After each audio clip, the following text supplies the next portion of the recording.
Shabbat Shalom.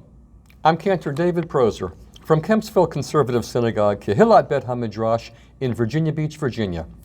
And this is our Torah portion commentary for the Shabbat of Saturday, January 23rd, 2021, corresponding to the 10th day of the Hebrew month of Shevat in the year 5781.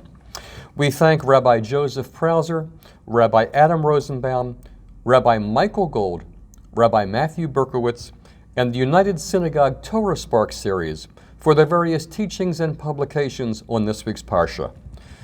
This Shabbat, January 23rd, we read the Parsha of Bo in the book of Exodus, the book of Shemot.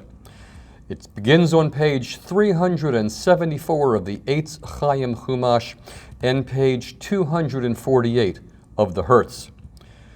We ended last week's Parsha with Pharaoh continuing to defy God by refusing to free the Israelite slaves, even after 7 plagues, allowing God's promised punishments to continue in full force.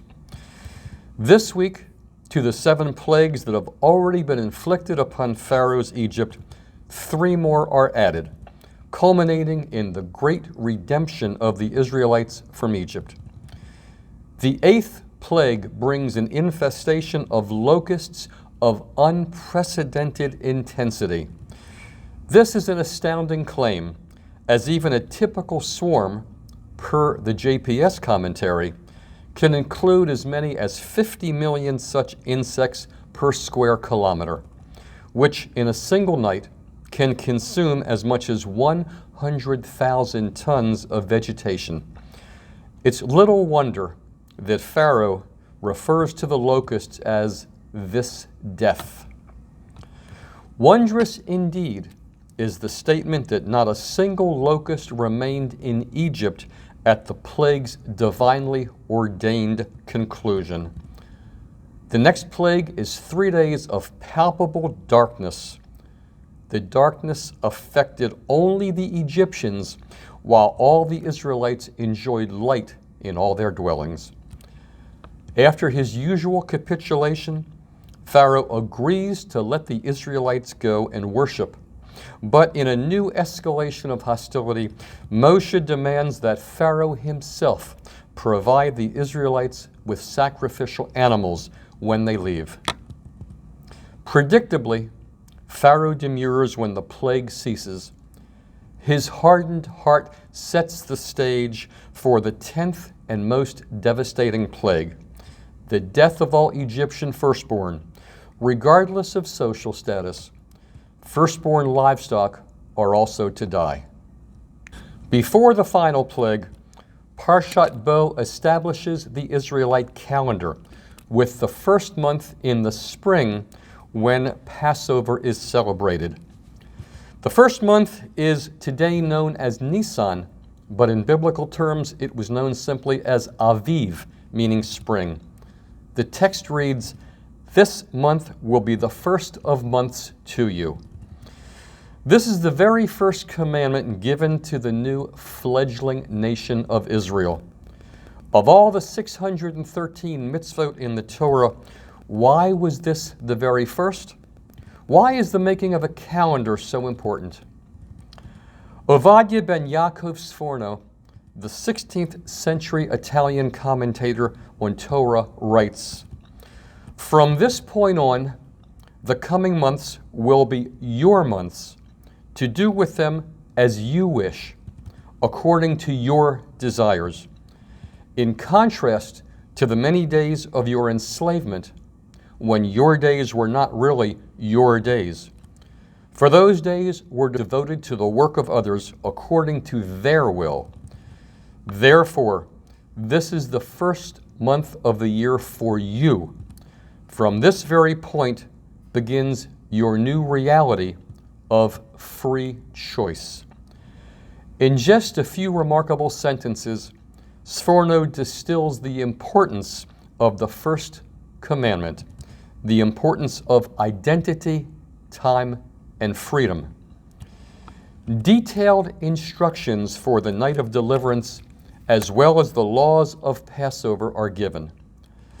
The festival will take place in the first month of the year, on the 14th of the month, when the moon is full.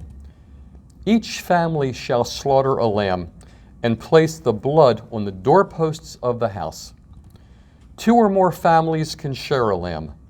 There must be no leftovers. The lamb is to be roasted and eaten with unleavened bread and bitter herbs. The Israelites are to stay fully dressed and keep their shoes on as they eat, so that they will be prepared to leave. The children of Israel shall keep the Passover throughout their generations for 7 days. No unleavened bread may be eaten or even kept anywhere in the house. The 1st and 7th days are full festivals when no working may be done. The centrality of these rites is reflected in the chapter's 7-fold repetition of the Hebrew verb root shin, mem, resh. Sh, ma, ra sounds, like in the word shomer, meaning to guard or keep or observe.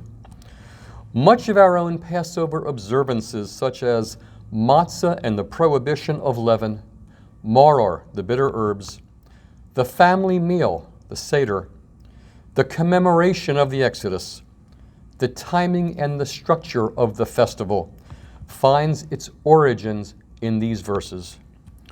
The repeated injunction to explain the meaning of Passover to our children, the source of the Midrash about the 4 sons familiar from the Passover Haggadah, is also found in this Parsha. The Israelites mark their doorposts with blood in anticipation of the 10th plague, which is visited upon every Egyptian household at midnight, sparing the Hebrew homes. There is no home without someone dead, from the firstborn of Pharaoh to the firstborn of the mere maidservant and the firstborn of cattle. Terrified and beaten, the Egyptians and Pharaoh himself finally urge their slaves to depart. The Israelites leave with haste, as well as with Egyptian wealth, gold, silver, and clothing. The despoiling of their former oppressors is a telling sign of Egypt's utter and complete defeat. Accompanied by a mixed multitude of hangers-on, some 600,000 Israelite men and their families begin the Exodus, marking the end of 430 years of enslavement. The first leg of the journey to freedom takes them from Ramses to Sukkot. The Parsha concludes with a variety of rituals marking the sacred status of firstborn sons as well as firstborn livestock, a commemoration of the 10th plague, as too in recognition of the people Israel's status as God's firstborn son. The Haftorah for this week is from the book of Jeremiah, chapter 46, verses 13 to 28, beginning on page 395 of the Eitz Chaim Chumash and page 263 of the Hertz. Like the previous Haftorah, this is also a prophecy against Egypt. Jeremiah was the older contemporary of Isaiah, and during the last days of the Jewish state, both of them, one in Jerusalem and the other in Babylonia, denounced the sin and folly of seeking help from Egypt. According to Dr. Hertz, this is one of the last prophecies of Jeremiah and foretells the humiliating defeat of Pharaoh and the total collapse of Egypt before the power of Babylon. He concludes his prophecy with words of comfort. But fear not thou, O Jacob my servant, neither be dismayed, O Israel, for lo, I will save thee from afar, and thy seed from the land of their captivity. And Jacob shall again be quiet and at ease, and none shall make him afraid. Shabbat Shalom, good Shabbos. Thank you for watching. Please subscribe, like, hit the bell below for notifications when we post new content, and feel free to leave comments. Thank you again for watching. Shabbat Shalom.